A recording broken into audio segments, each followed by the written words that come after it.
Hello दोस्तों, स्वागत है आपका हमारे चैनल पर। ये लेकर आए हैं एक ऐसी किताब की कहानी जिसने लाखों लोगों की सोच और जिंदगी को बदल दिया है। हम बात कर रहे हैं रॉबर्ट कियोसाकी की बेस्ट सेलर किताब रिच डैड पुअर डैड की। ये किताब आपको पैसे की समझ, फाइनेंशियल एजुकेशन और अमीर बनने की मानसिकता को गहराई से समझने का मौका देती है। इसमें दो डैड्स की कहानियां हैं, एक अमीर डैड और दूसरे गरीब डैड। दोनों के विचार और फैसले किस तरह से उनकी आर्थिक स्थिति को प्रभावित करते हैं, यही इस किताब का मुख्य संदेश है। इस वीडियो में हम आपको रिच डैड पुअर डैड के 6 सबक, सबसे जरूरी सिद्धांत और प्रेरणादायक कहानियों को हिंदी में सरल शब्दों में समझाने जा रहे हैं। अगर आप अपनी आर्थिक जिंदगी को बेहतर बनाना चाहते हैं तो ये वीडियो आपके लिए एक गाइड की तरह काम करेगा। इसमें आप जानेंगे कि पैसा आपके लिए कैसे काम कर सकता है, संपत्ति और कर्ज में फर्क क्या होता है, क्यों फाइनेंशियल एजुकेशन आपके स्कूल के सिलेबस से ज्यादा जरूरी है और अमीर लोग अपनी सोच से कैसे अमीर बनते हैं। यदि आपको वीडियो पसंद आए तो इसे लाइक और शेयर करें और हमारे चैनल को सब्सक्राइब करना ना भूलें, क्योंकि हमारा लक्ष्य है कि हम आपको वो ज्ञान दें जो आपकी जिंदगी को एक नई दिशा दे सके। चलिए अब बिना देरी के शुरू करते हैं इस अद्भुत सफर को और जानते हैं कि रॉबर्ट कियोसाकी की इस महान किताब ने हमें क्या सिखाया है। तो बात ऐसी है कि रॉबर्ट कियोसाकी, जो कि इस किताब के लेखक हैं, उनके 2 पिता थे। उनके एक पिता जो कि पढ़े लिखे और PhD होल्डर थे, मगर जिंदगी भर गरीबी रहे और गरीबी में ही मरे। इसीलिए ना रॉबर्ट उन्हें पुअर डैड कहते थे। वहीं उनके दूसरे पिता बहुत पढ़े लिखे तो नहीं थे, लेकिन काफी अमीर थे, इसीलिए रॉबर्ट उन्हें रिच डैड बुलाते थे। तो अब ये सोचने की बात है कि किसी भी इंसान के एक ही वक्त में 2 पिता कैसे हो सकते हैं। तो इसका जवाब यही है कि उनके गरीब पिता यानी कि रियल पिता का एक ही सपना था कि रॉबर्ट खूब मेहनत से पढ़ाई करने के बाद किसी बड़ी सी कंपनी में नौकरी करके अपने भविष्य को सुरक्षित कर ले। मगर रॉबर्ट के दूसरे पिता जो कि अमीर थे, वो एक्चुअली में रॉबर्ट के दोस्त माइक के पिता थे और वो चाहते थे कि रॉबर्ट अपनी जिंदगी में कुछ चैलेंजेस को ले, क्योंकि सारे सबक सिर्फ स्कूल में ही नहीं सीखे जाते। कुछ सबक ऐसे होते हैं जिन्हें इंसान अपनी जिंदगी के तजुर्बों से ही सीखता है। तो स्कूली पढ़ाई सिर्फ आपको अच्छे ग्रेड्स तो दिला सकती है, लेकिन जिंदगी की पढ़ाई बहुत कुछ सिखाती है। बेशक पढ़ाई लिखाई की अपनी अहमियत है, मगर सिर्फ इसके भरोसे बैठ करके ही सब कुछ हासिल नहीं किया जा सकता। तो चलिए जानते हैं कि एग्जैक्टली हमें क्या करना है और कैसे करना है। उसके लिए पहला सबक कहता है कि अमीर लोग पैसे के लिए काम नहीं करते। सुनने में थोड़ा अजीब है, लेकिन इस लाइन को समझने के लिए ये कहानी आपकी काफी मदद करेगी। तो होता ऐसा है कि एक आदमी था जिसके पास एक गधा था। जब भी उसे अपने गधे से कुछ मेहनत करवानी होती थी तो वो एक गाजर को उसके सामने लटका देता था। उस गाजर को देखते ही गधा उसे खाने के लालच में काम करता चला जाता था। उसे बड़ी उम्मीद थी कि एक दिन वो उस गाजर तक पहुंच ही जाएगा। अभी उस आदमी के लिए तो एक अच्छी खासी तरकीब बन गई काम करवाने की, मगर बेचारे गधे को कभी भी वो गाजर नहीं मिल पाई। अब पूछिए क्यों? क्योंकि वो गाजर बस एक छलावा है। बहुत से लोग ठीक उस गधे की तरह ही होते हैं। वो मेहनत पर मेहनत के लिए चले जाते हैं, इस उम्मीद में कि एक दिन वो अमीर बन जाएंगे, मगर पैसा उनके लिए महज एक सपना बन के रह जाता है। इस सपने के पीछे भागने से आप उस तक कभी नहीं पहुंच सकते। तो पैसे के लिए काम करने की बजाय पैसे को अपने लिए काम करने दीजिए।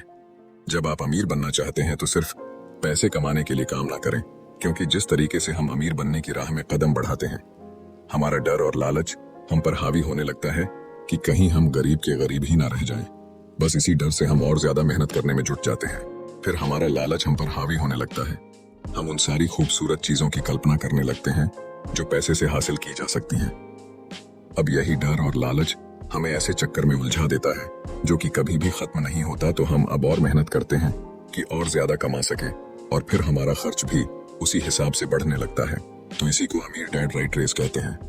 अब इसका नतीजा ये हुआ कि हम पैसे कमाने के लिए हद से ज्यादा मेहनत करते हैं, खर्च करते हैं, और ये एक ट्रैप है, यानी कि ये एक जाल है। और आपको लालच और डर का ये ट्रैप अवॉइड करना है, क्योंकि हम में से ज्यादातर लोग जो अमीर होना चाहते हैं वो इसी ट्रैप का शिकार हो जाते हैं। तो पैसे के पीछे मत भागिए, बल्कि पैसे को अपने पीछे भागने के लिए मजबूर कर दीजिए। आपकी नौकरी लगी है तो आप काम पर यह सोच करके मत जाइए कि हर महीने आपको एक पे चेक लेना है, क्योंकि वो पे चेक आपके सारे बिल्स मुश्किल से ही भर पाता है। वैसे ये हर महीने की कहानी बन जाती है। फिर तंग आकर के आप कोई दूसरी नौकरी ढूंढ करके और ज्यादा मेहनत करने लगते हैं, लेकिन तब भी आप पैसे के लिए ही काम कर रहे होते हैं। और यही वजह है कि आप कभी भी अमीर नहीं बन पाते। सच का सामना कीजिए। आपकी जवाबदेही खुद के लिए है, ना कि दूसरों के लिए। तो आपके जो भी सवाल है वो आप खुद से पूछिए। क्योंकि उनका जवाब सिर्फ आपके ही पास है। क्या आप सिर्फ इसलिए काम कर रहे हैं कि आपकी जिंदगी में सिक्योरिटी रहे, एक ऐसी नौकरी जहां से आपको निकाले जाने का कोई डर ना हो, या फिर आप सिर्फ 2 पैसे कमाने के लिए काम करते हैं और आपको लगता है कि एक दिन आप इस तरीके से अमीर हो जाएंगे? क्या बस यही आपको सेटिस्फाई करने के लिए काफी है? अगर आपका जवाब हाँ है तो मुझे आपकी सोच पर बड़ा अफसोस है, क्योंकि आपने जो अमीर बनने का सपना देखा है ना, वो कभी पूरा नहीं होने वाला। आप हमेशा गरीबी में ही जिएंगे। लेकिन अगर आपका जवाब ना है तो आपका पहला कदम ये होगा कि सबसे पहले आप अपने मन से डर को हटा दीजिए, क्योंकि ज्यादा पैसा ना कमा पाने का डर और लालची आपको बगैर सोचे समझे काम करने के लिए मजबूर करता है, और हमारा यही कदम हमें नाकामयाबी की तरफ धकेलता है। बेशक हम सबके अंदर डर और चाहत की भावना होती है और ये नेचुरल है, लेकिन उन्हें खुद पर इतना हावी ना होने दीजिए कि हम उनके बस में होकर के उलटे सीधे फैसले लेने लग जाएं। बेहतर होगा कि हम जो भी करें पहले उसके बारे में खूब सोच लें, हमेशा दिल से नहीं बल्कि दिमाग से काम लें। हर सुबह अपने आप से पूछिए कि क्या आप उतना कर पा रहे हैं जितना कि आपको करना चाहिए। क्या आप अपनी पोटेंशियल का पूरा इस्तेमाल कर पा रहे हैं? आम लोगों की तरह सोचना छोड़ दीजिए जो काम सिर्फ और सिर्फ पैसे के लिए करते हैं। ये सोचना छोड़ दीजिए कि मेरा बॉस कम पैसे देता है, मुझे ज्यादा मिलना चाहिए, मैं ना इससे ज्यादा कमा सकता हूँ। एक बात याद रखिए, आपकी परेशानियों के लिए सिर्फ आप जिम्मेदार हैं, कोई और नहीं। बॉस अगर आपकी सैलरी को नहीं बढ़ा रहा है तो उसे इल्जाम मत दीजिए। जब आप खुद की प्रॉब्लम्स की जिम्मेदारी लेते हैं तो सिर्फ आप ही उसका हल निकाल सकते हैं। और यही वो पहला सबक और पहला प्रिंसिपल है जो कि आमिर डैड ने रॉबर्ट को सिखाया। इस सबक का एक पार्ट ये भी था कि अमीर डैड ने उन्हें एक कन्वीनियंस स्टोर में काम करने पर लगा दिया। उन्हें इस काम के कोई पैसे नहीं मिले, वो बस काम करते रहे, और इसका फायदा ये हुआ कि वो अपने दिल से काम में लगे रहे, और इस दौरान कई नए आइडियाज उनके दिमाग में आते रहे। पैसे को अपने पीछे कैसे भगाया जाए, इस बारे में उन्हें कई विचार मिले। उन्होंने देखा कि उस स्टोर की क्लर्क कॉमिक्स बुक के फ्रंट पेज को 2 हिस्सों में फाड़ देती थी। आधा हिस्सा वो रख लेती और आधा हिस्सा फेंक देती थी, तो देर शाम में स्टोर में एक डिस्ट्रीब्यूटर आया करता था। वो कॉमिक्स बुक्स के ऊपरी आधे हिस्से को क्रेडिट के लिए लेता, पर बदले में नई कॉमिक्स बुक्स दे जाया करता। तो एक दिन उन्होंने उस डिस्ट्रीब्यूटर से पूछा कि क्या वो पुरानी कॉमिक्स बुक्स ले सकते हैं। वो इस शर्त पर मान गया कि वो उन कॉमिक्स को बेचेंगे नहीं। ये उनके दिमाग में बिजनेस का एक नया आइडिया था। उन्होंने वो पुरानी कॉमिक्स बुक्स अपने दोस्तों और बाकी बच्चों को पढ़ने के लिए किराए पर देनी शुरू कर दी। बदले में वो हर किताब का 10 सेंट किराया वसूल करते थे। हर किताब सिर्फ 2 घंटे के हिसाब से पढ़ने के लिए दी जाती थी, तो असल मायनों में वो उन्हें बेच नहीं रहे थे। उन्हें उस गैराज पर काम भी नहीं करना पड़ा जहां से वो कॉमिक्स किराए पर देते थे। उन्होंने माइक की बहन को काम पर रखा, जिसके लिए उसे हर हफ्ते $2 दिया जाता, तो एक ही हफ्ते में उन्होंने $9.5 कमाए। और इस तरह उन्होंने सीखा कि पैसे को खुद के लिए काम करने दो, न कि आप पैसे के लिए काम करो। तो इसी के साथ अब आगे है दूसरा सबक, जो कहता है कि फाइनेंशियल लिटरेसी क्यों सिखाई जाए।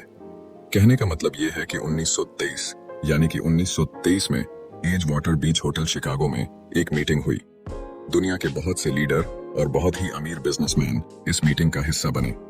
इनमें से थे एक बहुत ही बड़ी स्टील कंपनी के मालिक चार्ल्स शवाब और सैमुअल इंसुल, जो कि उस वक्त की लार्जेस्ट यूटिलिटी प्रेसिडेंट थे, और बाकी कई और भी बड़े बिजनेसमैन। तो इस मीटिंग के 25 साल बाद इनमें से कई लोग गरीबी से मरे, कुछ ने खुदकुशी कर ली, और भी कईयों ने तो अपना दिमागी संतुलन तक खो दिया था।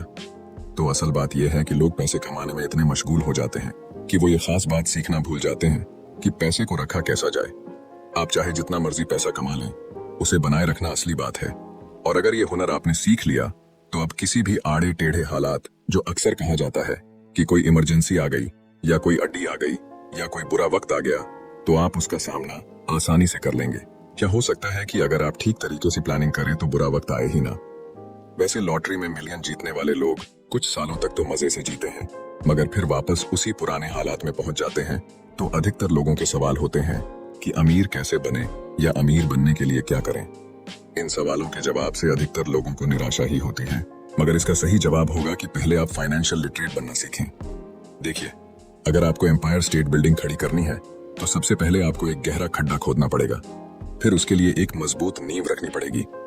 लेकिन अगर आपको एक छोटा सा घर बनाना हो तो एक 6 इंच कंक्रीट स्लैब डाल करके भी आपका काम चल जाएगा। मगर अफसोस तो इसी बात का है कि हम में से ज्यादातर लोग 6 इंच स्लैब पर एक एम्पायर स्टेट बिल्डिंग खड़ी करना चाहते हैं, और वो ऐसा करते भी हैं तो जाहिर सी बात है कि बिल्डिंग टूटेगी ही टूटेगी। गरीब डैड रॉबर्ट से बस यही चाहते थे कि वो खूब पढ़ाई करे, लेकिन अमीर डैड उसे फाइनेंशियली लिटरेट बनाना चाहते थे। ज्यादातर स्कूल सिस्टम बस घर बनाना सिखाते हैं। मजबूत फाउंडेशन नहीं, स्कूली शिक्षा और पढ़ाई की अपनी अहमियत है, मगर असल जिंदगी में यही सब कुछ नहीं है। और इसी के साथ आगे है तीसरा सबक, जो कि कहता है कि लायबिलिटीज और एसेट्स के बीच में फर्क समझें और हमेशा एसेट्स खरीदे। वैसे सुनने में ये बड़ी आसान सी बात लगती है ना, लेकिन यही एक नियम है जो आपको अमीर बनाने में मदद करेगा। अक्सर गरीब और मिडिल क्लास लोग लायबिलिटीज को यानी कि जिम्मेदारियों को एसेट्स समझ लेते हैं, यानी कि अपनी संपत्ति समझ लेते हैं। मगर अमीर जानता है कि असल में एसेट्स होते क्या हैं, और वो वही खरीदता है अमीर डैड। किस यानी कि KISS किस प्रिंसिपल में यकीन रखते हैं, जिसका मतलब है कीप इट सिंपल स्टूपिड। उन्होंने लेखक और उसके दोस्त माइक को यही सिंपल बात सिखाई, जिसकी बदौलत वो इतनी मजबूत फाउंडेशन रखने में कामयाब रहे। इसी की यही सिंपल बात है कि लायबिलिटीज यानी कि अपनी जिम्मेदारियों और एसेट्स यानी कि संपत्ति के बीच में फर्क को समझे और एसेट्स खरीदे। लेकिन अगर ये इतना ही सिंपल है तो हर आदमी अमीर होता है ना। मगर यहाँ पर मामला उल्टा है। ये एक्चुअली में इतना सिंपल है कि हर कोई इस बारे में सोचता तक नहीं है। लोगों को लगता है कि उन्हें लायबिलिटीज और एसेट्स के बीच में फर्क पता है, मगर उन्हें सिर्फ लिटरेसी के बारे में मालूम है, फाइनेंशियल लिटरेसी के बारे में नहीं। मतलब ये कि इनकम स्टेटमेंट को प्रॉफिट और लॉस का स्टेटमेंट मानकर चलना चाहिए। इसका सिंपल सा मतलब है कि इनकम यानी कि आपके पास कितना पैसा आया, और एक्सपेंस यानी कि आपके पास से कितना पैसा खर्च हुआ। बैलेंस शीट एसेट्स और लायबिलिटीज के बीच बैलेंस बताती है। बहुत से पढ़े लिखे अकाउंटेंट को भी ये पता नहीं होता है कि आखिर बैलेंस शीट और इनकम स्टेटमेंट कैसे एक दूसरे से जुड़े हैं। और अगर हम इस बात को समझना चाहें तो एसेट्स वो चीजें होती हैं जो आपके लिए पैसे कमाने का काम करती हैं। मान लीजिए आप कोई घर खरीद करके उसे किराए पर देते हैं, तो उसी किराए से आप वो लोन भी चुका सकते हैं जो आपने घर खरीदने के लिए लिया था। अब घर भी आपका हुआ और उससे मिलने वाला किराया भी। इसके उलट लायबिलिटीज आपकी जेब से पैसे खर्च करवाती है, जैसे कि घर खरीद करके उसमें रहने से आपको कोई किराया नहीं मिलने वाला। तो अब आप समझ गए होंगे कि अगर अमीर बनना है तो एसेट्स खरीदिए, और गरीब ही रहना है तो लायबिलिटीज। अमीर लोगों के पास ज्यादा पैसा इसलिए होता है कि वो इस KISS keep it simple stupid principle पर यकीन करते हैं। वहीं दूसरी तरफ गरीब लोग इस प्रिंसिपल को ठीक से समझ ही नहीं पाते। इसीलिए इस बात पर जोर दिया जा रहा है कि सिर्फ लिटरेट नहीं बल्कि फाइनेंशियल लिटरेट बनिए। सिर्फ नंबर से कुछ नहीं होता। फर्क तो तब पड़ता है जब आप अपनी कहानी खुद लिखें। अधिकतर परिवारों में देखा गया है कि जो मेहनती होता है उसके पास पैसा भी ज्यादा होता है, मगर उसका फायदा क्या? जब सारा पैसा लायबिलिटीज में ही खर्च हो जाए। तो आइए समझते हैं कि मिडिल क्लास आदमी अपना पैसा किस तरीके से खर्च करता है, और अगर यही उनका तरीका रहता है तो सारी जिंदगी वो मिडिल क्लास ही बनकर रहेंगे, या क्या पता उससे भी नीचे चले जाएं, क्योंकि आप देख सकते हैं कि उनका सारा पैसा लायबिलिटीज यानी कि जिम्मेदारियों में ही खर्च हो रहा है। कभी मोर्टगेज, कभी रेंट, कभी car loan, house loan, credit card का बिल, फीस, बिजली का बिल और भी ना जाने क्या क्या। उनकी सारी कमाई इसी में खर्च हो जाती है। दूसरी ओर गरीब लोग हैं जिनकी कोई लायबिलिटी तो नहीं है, मगर उनके कोई एसेट्स भी तो नहीं होते। वो भी पैसा कमाते हैं, सैलरी पाते हैं, मगर हर रोज के खर्चों में उनका सारा पैसा उड़ जाता है। माना कि एक गरीब आदमी $1000 कमाता है, उसमें से $300 वो अपने छोटे से घर के किराए में खर्च करता है, $200 उसके आने जाने का किराया, $200 टैक्स और $300 खाने और कपड़ों में खर्च हो जाता है। तो अब उसके पास बचा क्या? कुछ भी नहीं। और कभी कभी तो उधार लेकर के भी उसे काम चलाना पड़ता है, जिससे कि वो और भी ज्यादा गरीब हो जाता है। इसके विपरीत अमीर लोग एसेट्स खरीद के रखते हैं, फिर उनके वो एसेट्स उन्हें और पैसा कमा कर देते हैं। उनकी कमाई इस तरह 2 से 4, 4 से 8 होती जाती है। अधिकतर अमीर लोग दिमाग से काम लेते हैं और वो घर लोन पर लेकर उसे किराए पर लगा देते हैं। बिना मेहनत के हर महीने किराया मिलता है, जिससे वो अपना लोन भी चुकता कर लेते हैं। इसे कुछ यूं समझते हैं, आप मानिए कि लोन की इंस्टॉलमेंट $1 है, तो ये अपने घर का $2 किराया वसूल करेंगे, $1 बैंक को देंगे, $1 अपनी जेब में तो हो गया ना, बिना मेहनत के पैसा कमाना। तो एक्चुअली में अमीर डैड और गरीब डैड के बीच बस सोच का फासला है। अपना पैसा कैसे खर्च करें, सिर्फ यही मुद्दे की बात है और कुछ नहीं। 1966 के दिनों में अगर बच्चों से पूछा जाता था कि वो बड़े होकर क्या बनेंगे, तो सबके पास यही जवाब होता था कि वो अच्छे ग्रेड्स लाएंगे और डॉक्टर बनेंगे, इंजीनियर बनेंगे। तब सबको यही लगता था कि अच्छे ग्रेड्स लेकर के वो बहुत पैसा कमा सकेंगे।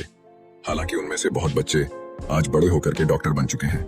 बावजूद इसके उनमें से काफी लोग आज भी फाइनेंशियली स्ट्रगल करते नजर आएंगे, क्योंकि उन्हें हमेशा यही लगा कि ज्यादा पैसा कमाने से उनकी सारी परेशानियां दूर हो जाएंगी। मगर आज के दौर में ऐसा नहीं है। आज बहुत से बच्चे फेमस एथलीट बनना चाहते हैं, या फिर CEO, या फिर कोई मूवी स्टार या रॉक स्टार, क्योंकि उन्हें पता है कि सिर्फ अच्छी पढ़ाई और अच्छे ग्रेड्स के भरोसे बैठ करके वो करियर में सक्सेस नहीं पा सकते। आजकल फाइनेंशियल नाइटमेयर बहुत आम हो गया है। अक्सर नए शादीशुदा जोड़े ये सोचते हैं कि उनकी सैलरी अब डबल हो जाएगी क्योंकि दोनों जने कमा रहे हैं। एक छोटे से घर में रहते हुए वो अब बड़े घर के सपने देखते हैं, इसीलिए वो पैसा बचाना शुरू कर देते हैं। इसकी वजह से उनका सारा ध्यान सिर्फ अपना कैरियर बनाने पर होता है। उनकी कमाई बढ़ने लगती है तो जाहिर है उसी हिसाब से खर्चे भी बढ़ेंगे। तो मुद्दा मामला ऐसा है कि अब जब आप फाइनेंशियल लिटरेट हुए बिना पैसा बनाते हैं या बिना सोचे समझे उसे खर्च करते हैं तो होता यह है कि आप पहले से भी ज्यादा खर्चा करने लगते हैं। ये एक ऐसा चक्कर है जो फिर से चलता ही रहता है। नई जोड़े ने अब इतना पैसा कमा लिया है कि वो एक बड़ा घर खरीद सके। उन्हें तो यही लगेगा कि वो अब थोड़े अमीर हो गए हैं, मगर असलियत तो ये है कि बड़े घर के साथ उन्होंने नई लायबिलिटीज भी खरीद ली है। उनके केंज फ्लो में अब प्रॉपर्टी टैक्स का खर्च बढ़ गया है। अब उन्हें एक नई गाड़ी भी चाहिए, फर्नीचर भी चाहिए, सब कुछ नया। उनकी लायबिलिटीज बढ़ती ही चली जा रही है और ज्यादातर होता यही है कि इनकम के साथ साथ खर्चे भी बढ़ने लगते हैं। फिर एक दिन अचानक इस सच्चाई का खुलासा होता है, मगर तब तक हम इस राइट रेस में बुरे तरीके से फंस चुके होते हैं। फिर ऐसे ही लोग हमारे लेखक रॉबर्ट के पास आकर के पूछते हैं कि अमीर कैसे बना जाए। अब यही सवाल तो मुसीबत की जड़ है, क्योंकि सबको लगता है कि पैसा ही हर चीज का इलाज है। ये मानना ही एक बड़ी गलती है। उनकी समस्या ये नहीं है कि वो ज्यादा पैसा नहीं कमा रहे, बल्कि ये है कि जो कुछ उनके पास है उसे हैंडल कैसे करें। वैसे एक कहावत है जो यहाँ पर लागू होती है, जब तुम खुद को एक गहरे गड्ढे में पाओ तो और खोदना छोड़ दो। क्योंकि ज्यादातर लोग पब्लिक स्पीकिंग से घबराते हैं। मनोचिकित्सक यानी कि साइकेट्रिस्ट का मानना है कि लोग इसलिए घबराते हैं क्योंकि उन्हें रिजेक्शन का डर होता है और उसे अलग होने का डर होता है। लोग हमारे बारे में क्या सोचेंगे या हम पर वो कहीं हंसेंगे तो नहीं, बस यही सोचकर कि ज्यादातर लोग पब्लिक स्पीकिंग से दूर भागते हैं। वो वही करना पसंद करते हैं जो सब कर रहे होते हैं। ऐसे लोग खुद को भीड़ का हिस्सा बना करके संतुष्ट हो जाते हैं। आपका घर आपका सबसे बड़ा एसेट है, लोन लीजिए। अरे अब तो प्रमोशन हो गया है, अब तो सैलरी बढ़ गई है, तो नया घर तो ले ही लो। यही सब बातें ना हम लोगों से सुनते आ रहे हैं और फिर हम भी ना उसी रास्ते पर चल पड़ते हैं, क्योंकि जो सब कर रहे हैं वो जरूर से सही ही होगा। भाई इतने सारे लोग मिलकर के कोई गलती तो नहीं कर सकते ना, ऐसा हम सोचते हैं, राइट? मगर नहीं, ऐसा बिल्कुल भी नहीं है। अमीर डैड ने कहा था कि जापानीज लोग 3 चीजों की ताकत जानते थे, तलवार, कीमती जवाहरात और शीशा। तलवार बाजुओं की ताकत का प्रतीक है, कीमती जवाहरात पैसे की ताकत का, और शीशा खुद के अंदर छुपी हुई ताकत को दिखाता है, और वही हमारी सबसे बड़ी ताकत है। जब आप खुद को जानते हैं शीशे के सामने, अगर आप खुद से सवाल पूछ सकते हैं कि मैं सही हूं या मुझे भी भीड़ का हिस्सा बनकर रहना चाहिए, तो जो जवाब आपको मिलेगा बस वही आपकी असली ताकत है। तो गरीब और मिडिल क्लास खुद को पैसे का गुलाम बनने देते हैं, इसीलिए वो कभी भी अमीर नहीं बन पाते। 16 साल के रॉबर्ट और माइक अमीर डैड के साथ हर उस मीटिंग में जाया करते थे जो वो अपने अकाउंटेंट, मैनेजर्स, इन्वेस्टर और एम्प्लॉयज के साथ रखा करते। यहाँ एक ऐसे अमीर डैड देखने को मिलते हैं जो पढ़े लिखे नहीं है, जिन्होंने 13 साल में ही स्कूल छोड़ दिया था, मगर आज वो मीटिंग कर सकते हैं और अपने नीचे काम करने वाले पढ़े लिखे लोगों को ऑर्डर देते हैं, उन्हें बिजनेस के टिप्स समझाते हैं। एक ऐसा इंसान जो भीड़ का हिस्सा नहीं बना, जिसने रिस्क लिया और जिसने लोगों की परवाह नहीं की, जिससे ये डर नहीं था कि लोग उसके बारे में क्या सोचेंगे। इन मीटिंग्स का नतीजा ये हुआ कि लेखक और उनका दोस्त दोनों स्कूली पढ़ाई में मन नहीं लगा पाए। जब भी उनकी टीचर कोई काम देती थी, उन्हें रूल्स के हिसाब से करना होता था, तो उन्हें एहसास हुआ कि स्कूली पढ़ाई किस तरीके से बच्चों की प्रतिभा को निखरने नहीं देती, उसे दबा देती है। उनकी क्रिएटिविटी को मारकर उन्हें एक सांचे में ढालकर इस समाज का एक मशीनी हिस्सा भर बना देती है। और उन्हें टीचर की इस बात से भी इनकार था कि अच्छे ग्रेड्स लाकर के ही सक्सेसफुल और अमीर बना जा सकता है। वैसे एक दिन रॉबर्ट की अपने गरीब डैड से बहस हो गई। उनके पिता का मानना था कि उनका घर उनके लिए सबसे बेस्ट इन्वेस्टमेंट है, मगर वो एक रेड रेस में भाग रहे थे। उनकी इनकम और खर्चे बराबर ही थे, उन्हें पूरा करने के लिए उनके पास एक पल की भी फुर्सत नहीं थी। यही बात रॉबर्ट उन्हें समझाना चाह रहे थे कि उनके पिता के लिए वो घर एसेट नहीं बल्कि लायबिलिटी है। घर पर उनके पैसे खर्च हो रहे थे, बदले में मिल कुछ नहीं रहा था। ये बात उनके गरीब डैड नहीं समझ पा रहे थे। तो बस यही फर्क था गरीब और अमीर डैड के बीच में। खैर, उनकी बहस तो चलती रही। उन्होंने अपने गरीब पिता को बताया कि अधिकतर लोगों की जिंदगी लोन चुकाने में ही निकल जाती है। जिस घर को वो खरीदते हैं उसके लिए वो 30 साल तक लोन भरते हैं, फिर एक और बड़ा घर लेते हैं और अपना लोन रिन्यू कराते हैं। अब घर की कीमत भी उसी हिसाब से बढ़ेगी या नहीं, ये निर्भर करता है। कुछ लोग ऐसे भी हैं जिन्होंने घर खरीदने के लिए एक बड़ी रकम ली थी, जितनी घर की कीमत नहीं थी उससे ज्यादा कर्ज उनके सर पर चढ़ गया। इसका सबसे बड़ा नुकसान लोगों को ये होता है कि वो बाकी जगह इन्वेस्टमेंट नहीं कर पाते, क्योंकि उनका सारा पैसा उस घर पर लगा है। उन्हें कभी इन्वेस्टमेंट करने का मौका ही नहीं मिल पाता और ना ही वो इस बारे में कुछ सीख पाते हैं, और इसी तरीके से कई एसेट्स उनके हाथों से निकल। अगर इसके बदले लोग सिर्फ एसेट्स पर ध्यान दें तो उनका फ्यूचर कहीं ज्यादा बेहतर हो सकता है। अब उदाहरण के लिए रॉबर्ट की पत्नी के पेरेंट्स एक बड़े से घर में शिफ्ट हो गए। उनका सोचना था कि अपने लिए बड़ा और नया घर लेना एक सही फैसला है, क्योंकि बाकियों की तरह उन्हें भी घर लेना एक एसेट्स लगता था। अगर वो ये जान करके हैरान रह गए कि उस घर का प्रॉपर्टी टैक्स $1000 था, ये उनके लिए बहुत ही बड़ी कीमत थी, और क्योंकि वो रिटायर हो चुके थे तो इतना पैसा टैक्स के रूप में भरना उनके रिटायरमेंट बजट के बाहर था। बेशक हम ये नहीं कह रहे कि आप एक नया घर ना लें, बल्कि हम समझाना चाहते हैं कि जितने पैसे से आप एक बड़ा घर लेंगे उतने पैसे आप किसी एसेट में इन्वेस्ट करें तो बेहतर होगा। आपका एसेट आपके लिए कमाई करेगा और कुछ ही समय के बाद आपके पास इतना पैसा होगा कि आप आसानी से मनपसंद घर ले पाएंगे, और वो भी बिना किसी लोन के। तो अब सवाल ये है कि अमीर और ज्यादा अमीर क्यों होते रहते हैं, वही मिडिल क्लास आगे क्यों नहीं बढ़ पाते? इसके पीछे भी ना एक वजह है, और कारण एकदम सिंपल है। अमीर एसेट खरीदते हैं जो कि उनका पैसा दुगना करता रहता है। उस पैसे से उनके सारे खर्चे मजे में निपट जाते हैं, और मिडिल क्लास क्या करते हैं, वो तो बस महीने की एक तारीख का इंतजार करते हैं। जब उनकी सैलरी आई तो सारी की सारी सैलरी तो खर्चों को पूरा करने में खत्म हो जाती है, तो इन्वेस्टमेंट कहाँ से होगा? और फिर जब सैलरी बढ़ती है तो उस पर टैक्स भी बढ़ जाता है, और उसी हिसाब से बाकी खर्चे भी, और फिर अंत में वही राइट रेस चलती रहती है। कहने का मतलब ये है कि एक कर्ज में डूबा समाज जहां पर हम रहते हैं, मतलब ये कि अपने घर को एसेट समझना ही वो रीजन है जो कि हमें कर्ज की बोझ तले दबाती है। आज यही अधिकतर लोगों की सोच है। अगर सैलरी बढ़ी है तो लोग सोचते हैं कि अब वो बड़ा सा घर ले सकते हैं, क्योंकि उन्हें ये अपने पैसे का सही इस्तेमाल लगता है। इसके बदले अगर वो पैसा सही जगह लगाया जाए तो उनकी जिंदगी हमेशा के लिए बदल सकती है, लेकिन ऐसा हो नहीं पाता, क्योंकि उनका सारा वक्त हार्ड तोड़ मेहनत करने में चला जाता है। अपनी नौकरी को सेफ जोन समझ करके वे उससे अलग कुछ सोच ही नहीं पाते, और साथ ही उन पर कर्ज का इतना बोझ होता है कि वो नौकरी छोड़ने का रिस्क ले ही नहीं सकते। अब जरा खुद से सवाल कीजिए कि आज आप नौकरी छोड़कर बैठ जाते हैं तो कितने दिन आपका गुजारा चलेगा? क्योंकि अगर आप फाइनेंशियली लिटरेट नहीं हैं, अगर आपने सारी उम्र सिर्फ सैलरी के भरोसे ही काटी है और एसेट्स के बदले आपने लायबिलिटीज पाल ली है, तो यकीनन आपकी जिंदगी बहुत ही कड़ी चुनौती है। सिर्फ नेटवर्थ के भरोसे आपका काम नहीं चल सकता। नेटवर्थ बताता है कि आपके पास वाकई में कितना पैसा है, चाहे वो गैराज में पड़ी पुरानी कार के रूप में ही क्यों ना हो।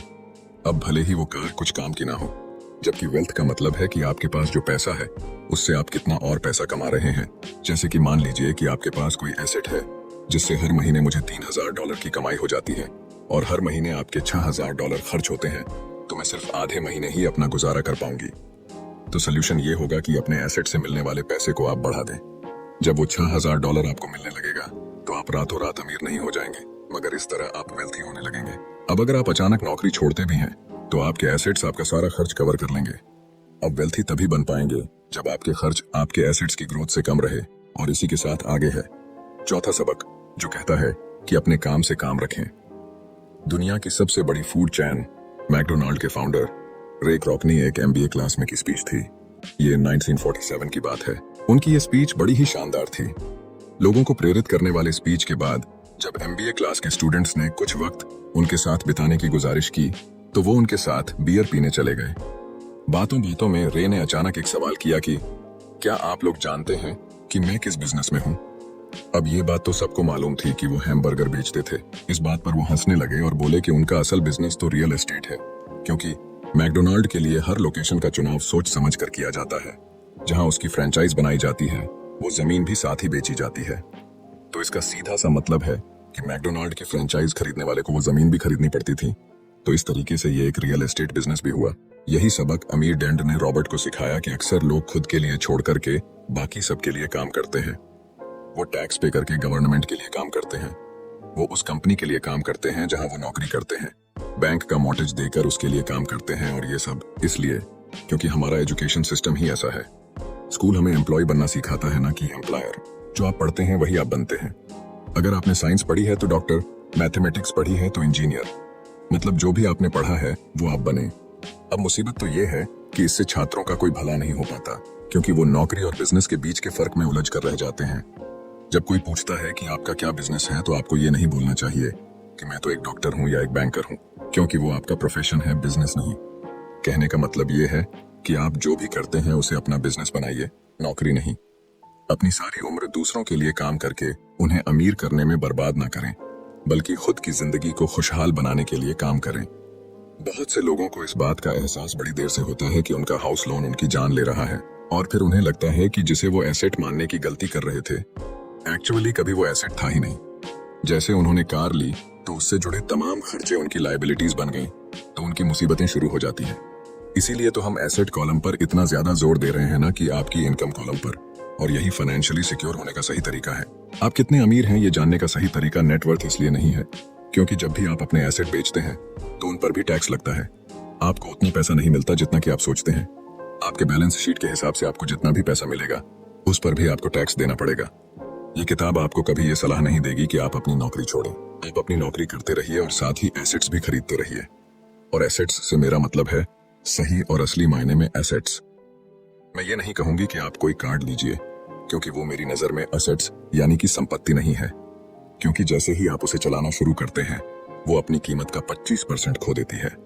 अब किस तरह के एसेट्स खरीदे जाने चाहिए, यहाँ हम आपको कुछ उदाहरण देते हैं। ऐसा बिजनेस जहां आपकी मौजूदगी जरूरी ना हो, जो दूसरे लोग आपके लिए चलाएं, क्योंकि आप वहां पर ज्यादा वक्त देंगे तो वो बिजनेस नहीं, नौकरी होगी। दूसरा है रियल एस्टेट पे पैसा लगाएं। तीसरा है स्टॉक और बॉन्ड खरीदे। तो जब एसेट खरीदे तो अपनी पसंद की चीजों पर पैसा लगाएं, क्योंकि आपका मन होगा तभी आप उस पर ध्यान दे पाएंगे। अगर उसमें आपकी रुचि होगी तो आप उसे बेहतर समझ पाएंगे। रॉबर्ट को रियल एस्टेट और स्ट्रोक्स में रुचि थी, खासकर छोटी कंपनीज में इन्वेस्ट करना। अपने अमीर डैड की सलाह पर उसने अपनी नौकरी कभी नहीं छोड़ी। वो जॉब करता रहा, साथ ही अपने एसेट कॉलम को बड़ा और मजबूत बनाता चला गया। एक पैसा भी जो आप कमाते हैं उसे बेकार ना जाने दें। अपने पैसे को अपना गुलाम मानकर चलिए, जो कि आपके लिए काम करे। आप लग्जरी खरीदना चाहते हैं, शौक से खरीदें, कोई बड़ी बात नहीं, मगर ये ना भूले कि अमीर और मिडिल क्लास में यही सोच का फर्क है। जहां मिडिल क्लास पैसा आते ही पहले लग्जरी में खर्च करेगा, वहीं अमीर आदमी उसे अंत में खरीदेगा। और इतना समझ लेने के बाद अब अगले सबक में आप अमीर लोगों के सबसे बड़े सीक्रेट के बारे में जानेंगे। तो 5वां सबक कहता है कि अमीर पैसा इन्वेंट करते हैं। अलेक्जेंडर ग्राहम बेल ने टेलीफोन इन्वेंट करने के बाद उसे पेटेंट कर दिया था। इनका बिजनेस बढ़ा और संभालने में मुश्किल होने लगी तो वो वेस्टर्न यूनियन गए और उन्हें अपना पेटेंट और छोटी सी कंपनी $1 लाख में बेचने की पेशकश की। उस वक्त की वेस्टर्न यूनियन के प्रेसिडेंट ने पेशकश को ठुकरा दिया। उन्हें ये दाम कुछ ज्यादा ही लग रहे थे, और फिर उसके बाद एक बड़ी कंपनी AT&T का जन्म हुआ। रॉबर्ट 1984 से प्रोफेशनल तौर पर पढ़ा रहे हैं। एक चीज जो हजारों लोगों को पढ़ाने के बाद उन्होंने जानी, तो वो ये कि उन सब लोगों में पोटेंशियल था, बल्कि हर एक इंसान में पोटेंशियल है जो कि हमें महान बना सकती है। इसके बावजूद जो हमें रोकता है वो है खुद पर डाउट रखना। स्कूल छोड़ने के बाद हमें पता चलता है कि जिंदगी में आगे बढ़ने के लिए सिर्फ ग्रेड्स ही काफी नहीं होते। जैसे सिर्फ स्मार्ट लोग ही आगे नहीं बढ़ते, बल्कि वे बढ़ते हैं जो कि बोल्ड भी होते हैं। ये सच है कि फाइनेंशियल जीनियस होने के लिए इसकी नॉलेज भी होनी चाहिए, मगर साथ ही हिम्मत और बोल्डनेस भी चाहिए। ज्यादातर लोग पैसे के मामले में कोई रिस्क नहीं लेना चाहते, मगर अमीर होने के लिए आपको रिस्क लेने ही पड़ेंगे, क्योंकि हो सकता है कि आने वाले सालों में एक नया बिल गेट्स पैदा हो, या अगला अलेक्जेंडर, और बाकी शायद दिवालिया बनकर गरीब हो जाए। अब ये आपकी मर्जी है, आप इनमें से क्या बनना चाहते हैं। अगर आप अपना फाइनेंशियल IQ बढ़ाते हैं तो बहुत कुछ हासिल कर सकते हैं, और अगर नहीं तो आने वाले साल और भी डरावने हो सकते हैं, क्योंकि हर पुराना जाता है तो नया आता है। तो जो आज है वही सबसे खुशहाल वक्त है। आज के दौर में लोग ज्यादा फाइनेंशियली स्ट्रगल कर रहे हैं क्योंकि उनकी सोच अभी भी पुरानी है। फिर वे अपनी गलती ना मानकर या तो अपने बॉस को इल्जाम देंगे या नई टेक्नोलॉजी को। जो कभी कल के दौर में एसेट था वही आज लायबिलिटी बन चुका है, तो आपको अपडेट रहने की जरूरत है। रॉबर्ट ने एक गेम डिजाइन किया जिसे वो कींच फ्लो कहते हैं। ये लोगों को सिखाता है कि पैसा कैसे काम करता है, अमीर बनने की राह क्या है और राइट रेस से बाहर कैसे निकले। ये सारी चीजें इस गेम से समझाने की कोशिश की गई है।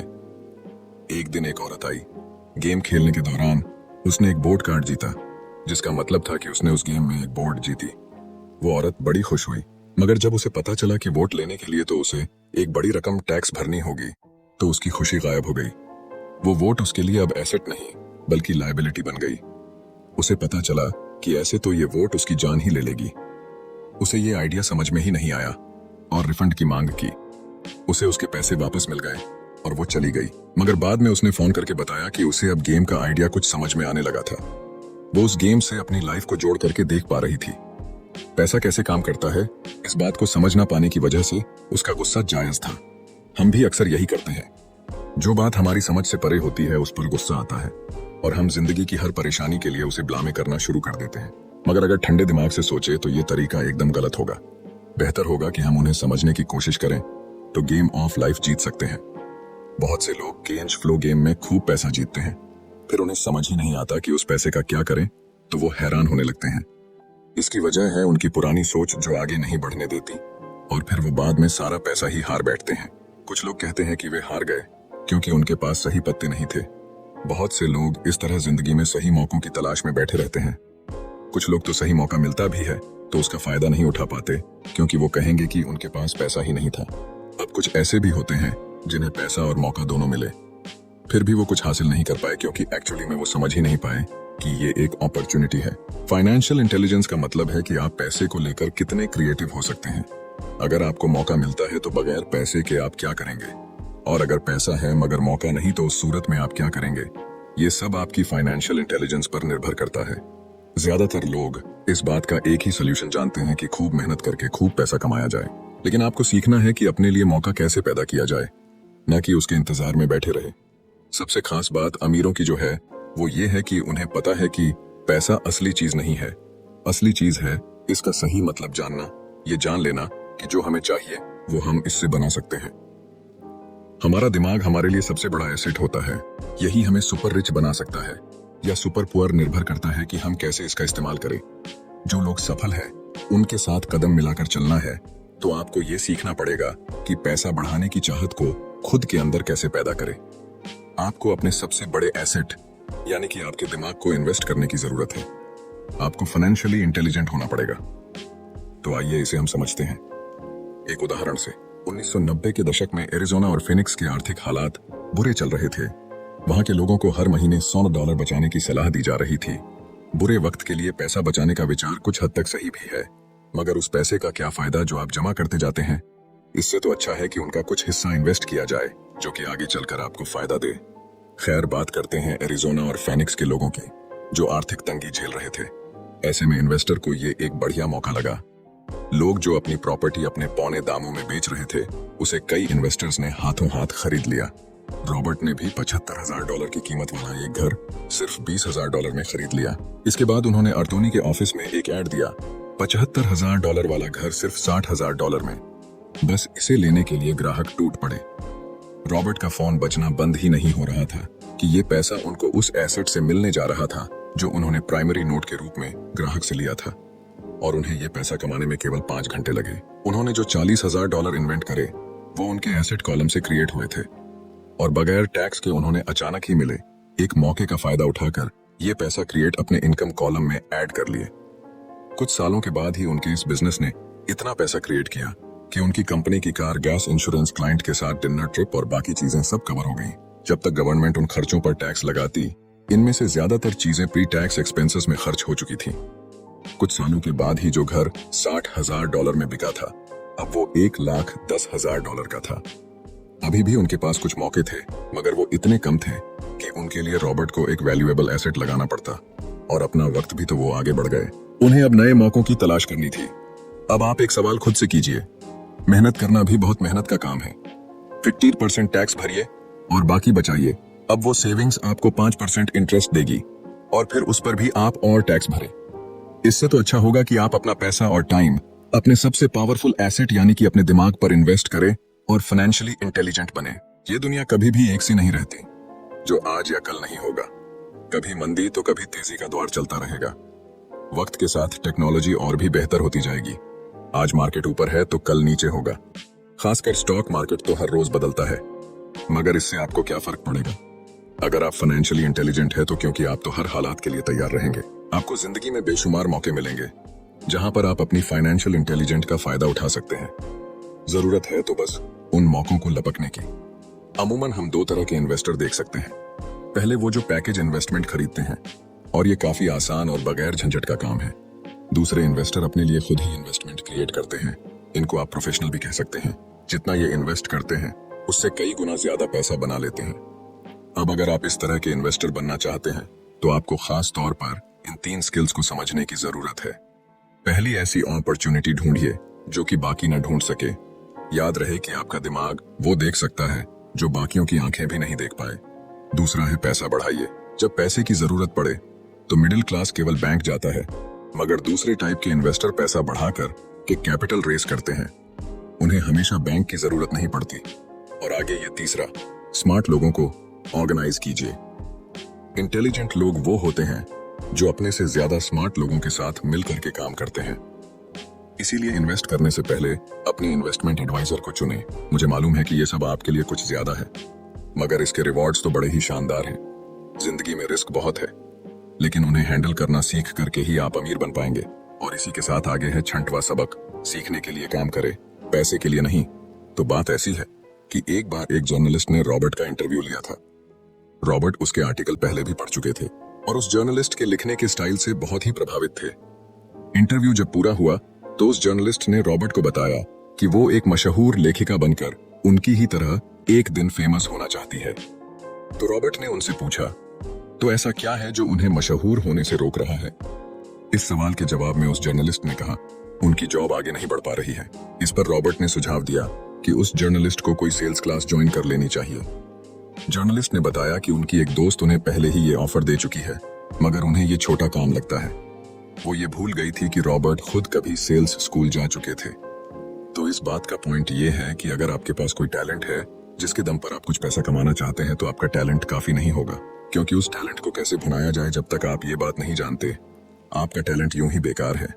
जब तक आप उसे लोगों के सामने पेश करने का हुनर नहीं सीख जाते, आप कुछ नहीं कमा सकते। तो बेचने की कला सीखने में कोई शर्म की बात नहीं है। किसी भी सेल्समैन को इसके लिए शर्मिंदा नहीं होना चाहिए। एक तो सबसे बड़ा फर्क अमीर डैड और गरीब डैड के बीच में था, वो ये है कि गरीब डैड हमेशा नौकरी की चिंता करते थे कि जॉब हमेशा सिक्योर रहे, क्योंकि एक सेफ जॉब ही उनके लिए सब कुछ थी। जबकि अमीर डैड हमेशा सिर्फ और सिर्फ कुछ सीखने पर जोर देते थे। अमीर बनने के लिए आपको बहुत कुछ सीखना पड़ेगा। इसके अलग पहलू को देखें तो स्कूल हमें रिवॉर्ड करते हैं किसी एक ही खास चीज में महारत के लिए। इसका एक उदाहरण देखिए, जब डॉक्टर मास्टर की डिग्री लेते हैं तो उसके बाद किसी एक स्पेशल फील्ड में डॉक्टरेट करते हैं, जैसे कि पीडियाट्रिक या कुछ और, मतलब एक छोटे से विषय पर उन्हें बहुत पढ़ना पड़ता है उस फील्ड में महारत के लिए, और यही उनका रिवॉर्ड होता है। ऐसे ही बहुत कुछ जानने के लिए जो थोड़ा बहुत आप सीखते हैं, वो नॉलेज तभी आएगी जब आप अलग अलग कंपनीज के लिए काम करेंगे, दुनिया की अलग अलग चीजों को जाएंगे, चीजें कैसे काम करती हैं, ये सभी बातें अनुभव करेंगे, तभी आपकी नॉलेज बढ़ेगी। शायद यही वजह थी कि अमीर डैड छोटे रॉबर्ट और माइक को अपने साथ लेकर जाते थे जब वे अपनी डॉक्टर, अकाउंटेंट्स, लॉयर या किसी प्रोफेशनल से मिलने जाते। जब रॉबर्ट ने मैरिन कॉर्प्स ज्वाइन करने के लिए अपनी हाई पेइंग जॉब छोड़ी, तो उसके गरीब मगर पढ़े लिखे पिता समझ नहीं पा रहे थे कि रॉबर्ट ने ऐसी शानदार नौकरी क्यों छोड़ी। वे गलत तरह से इस फैसले से सख्त निराश हुए। रॉबर्ट ने उन्हें समझाने की हर मुमकिन कोशिश की कि उनका ऐसा करना क्यों जरूरी था, मगर उन्हें तो ये बात हजम ही नहीं हो रही थी। रॉबर्ट ने उन्हें कहा कि वो सीखना चाहते हैं कि खुले आसमान में कैसे उड़े। उन्हें जानना था कि वर्कर्स की टीम को कैसे हैंडल किया जाए। किसी भी कंपनी को अपने बलबूते पर चलाना कितना मुश्किल काम है। रॉबर्ट ये सब सीखना चाहते थे। वियतनाम से लौटने के बाद रॉबर्ट ने अपनी जॉब से रिजाइन कर दिया और जेरोक्स कॉर्प्स को ज्वाइन कर लिया। उन्हें यह नौकरी किसी फायदे के लिए नहीं चाहिए थी। वो इतने शर्मीले थे कि किसी को कुछ भी बेचने के ख्याल से ही उन्हें पसीना आ जाता। अपनी इसी कमी को दूर करने के लिए उन्होंने जेरोक्स के सेल्स ट्रेनिंग प्रोग्राम की शिक्षा ली। इसके बाद रॉबर्ट ने खुद अपनी कंपनी की शुरुआत की और अपना पहला शिपमेंट भेजा। वे अगर इसमें नाकामयाब रहते तो पक्का दिवालिया हो जाते, लेकिन उन्होंने ये रिस्क लिया और अपने अमीर डैड की सीख को याद रखा कि बेशक आप 30 की उम्र से पहले दिवालिया होने का रिस्क ले सकते हो, क्योंकि इस उम्र में आपको रिकवर होने का मौका भी मिल जाता है। ज्यादातर एम्प्लॉय अपने वर्कर्स को इतना तो पे करते हैं कि वो काम छोड़कर ना जाए, और ज्यादातर वर्कर भी जी फाड़ करके इसलिए मेहनत करते हैं कि वो काम से निकाले ना जाए। इसीलिए तो उन्हें सिर्फ अपनी सैलरी और कंपनी से मिलने वाले फायदों से ही मतलब होता है। इस सोच के साथ उनके कुछ साल तो बढ़िया गुजरते हैं, मगर ये लंबे समय तक काम नहीं करता। तो क्यों ना आप वो सब कुछ अभी सीखें जो आप सीखना चाहते हैं, इससे पहले कि आप कोई एक खास प्रोफेशन अपने लिए चुने, क्योंकि अगर एक बार आपने अपना प्रोफेशन चुन लिया तो आप हमेशा के लिए उसी में बंद कर रह जाएंगे। तो दोस्तों, इसी के साथ ये समरी यहीं पर समाप्त होती है। धन्यवाद।